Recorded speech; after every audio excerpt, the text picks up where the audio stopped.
अब देखते हैं कि ये रेसिस्टेंस जो है ना वो किन किन चीजों पर डिपेंड करता है। अब ये रेसिस्टेंस किन किन चीजों पर डिपेंड करता है, तो देखो फैक्टर अफेक्टिंग रेसिस्टेंस, कौन कौन सा ऐसा फैक्टर है जो रेसिस्टेंस को अफेक्ट करता है। ठीक है, देखो length of conductor, length of conductor, सबसे पहला बात कि जिस चीज में करंट फ्लो हो रहा है वो कितना लंबा है, उसकी लेंथ क्या है। इससे भी क्या होता है, रेसिस्टेंस अफेक्ट होता है। कैसे, देखो resistance is directly proportional to the length of the conductor, यानी अगर कंडक्टर का लेंथ ज्यादा बड़ा है तो उसका रेसिस्टेंस भी क्या हो जाएगा, ज्यादा हो जाएगा। खुद सोचो ना, ज्यादा दूर तक चल के जाना पड़ेगा उस बाराती वाले माहौल से, उस डीजे वाले माहौल में तुमको ज्यादा दूर चल के जाना पड़ेगा, ज्यादा फोर्स लगाना पड़ेगा ना, अपोजिशन क्या होगा, ज्यादा ज्यादा पीपल होंगे, ज्यादा देर तक तुम्हें अपोजिशन मिलेगा। यानी अगर कंडक्टर का लेंथ ज्यादा है तो रेसिस्टेंस का वैल्यू भी क्या हो जाएगा, ज्यादा हो जाएगा, मतलब लेंथ के तो डायरेक्टली प्रोपोर्शनल हो गया। दूसरी बात cross sectional area, cross sectional area मतलब ये समझ लो, ये क्रॉस सेक्शनल एरिया यही होता है ना, मतलब इसके थिकनेस। अब अगर थिकनेस ज्यादा होगा मतलब जगह ज्यादा होगा, जगह ज्यादा होगा तो तुम आसानी से उसके अंदर जा सकते हो, जगह ज्यादा होगा तो तुम आसानी से उसके अंदर जा सकते हो ना। मतलब अगर क्रॉस सेक्शनल एरिया ज्यादा है तो रेसिस्टेंस क्या हो जाएगा, कम। समझ आया ना। अरे पतली गली से निकल के जाना बहुत डिफिकल्ट होता है ना, पतली गली से निकल के जाना डिफिकल्ट होता है, वही गली बहुत चौड़ा हो, बहुत ज्यादा स्पेस हो उसके बीच, तो आसानी से तुम जा सकते हो। तो इस तरीके से याद रख सकते हो कि दूसरा तो वो कंडक्टर के क्रॉस सेक्शनल एरिया पे डिपेंड करेगा, और क्रॉस सेक्शनल एरिया के इनवर्सली प्रोपोर्शनल होगा, मतलब अगर क्रॉस सेक्शनल एरिया ज्यादा है तो रेसिस्टेंस क्या होगा, कम हो जाएगा। ठीक है, चलिए उसके बाद मटेरियल ऑफ द कंडक्टर, तीसरी बात आती है मटेरियल ऑफ द कंडक्टर। यानी मेरे भाई ये बताओ, अगर वो कंडक्टर ऐसा है जिसमें फ्री इलेक्ट्रॉन्स होंगे अभी तो चार्ज फ्लो करेंगे, मतलब अगर मटेरियल ही कंडक्टर नहीं है तो करंट फ्लो की बात ही क्यों कर रहे हो।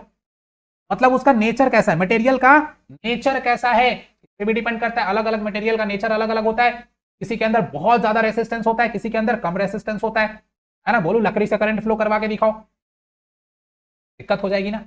यानी नेचर पे भी डिपेंड करता है कि नेचर कैसा है जो हम मटेरियल यूज कर रहे हैं एज अ कंडक्टर, कंडक्टर के फॉर्म में जो हम मटेरियल यूज कर रहे हैं, नेचर क्या है इस चीज पे भी डिपेंडेंट होती है क्या, रेसिस्टेंस। और इस नेचर ऑफ मटेरियल को रेसिस्टिविटी बोलते हैं, क्या रेसिस्टिविटी बोलते हैं। और रेसिस्टिविटी को हम रो से डिनोट करते हैं, किससे डिनोट करते हैं, रो से डिनोट करते हैं।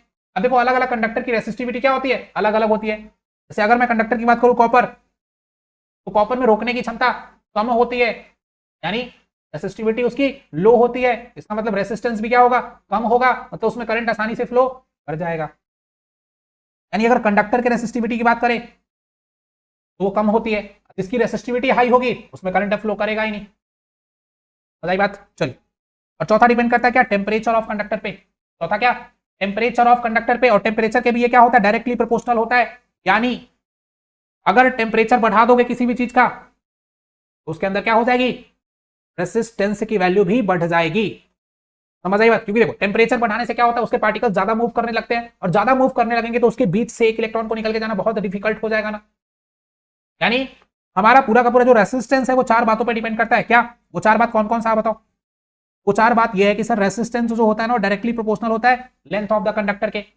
अगला क्या, जो रेसिस्टेंस होता है वो इनवर्सली प्रोपोर्शनल होता है क्रॉस सेक्शनल एरिया के। जो रेसिस्टेंस होता है वो डिपेंड करता है क्या, डिपेंड करता है नेचर ऑफ मटेरियल पे भी डिपेंड करता है ना। और चौथी बात क्या, चौथी बात जो रेसिस्टेंस होता है वो डायरेक्टली प्रोपोर्शनल होता है किसके, टेम्परेचर के। तो अगर इतनी बात आपको समझ आ गई है वीडियो को लाइक कर दो यार, अगर इतनी बात समझ आ गई तो वीडियो को लाइक तो कर दो।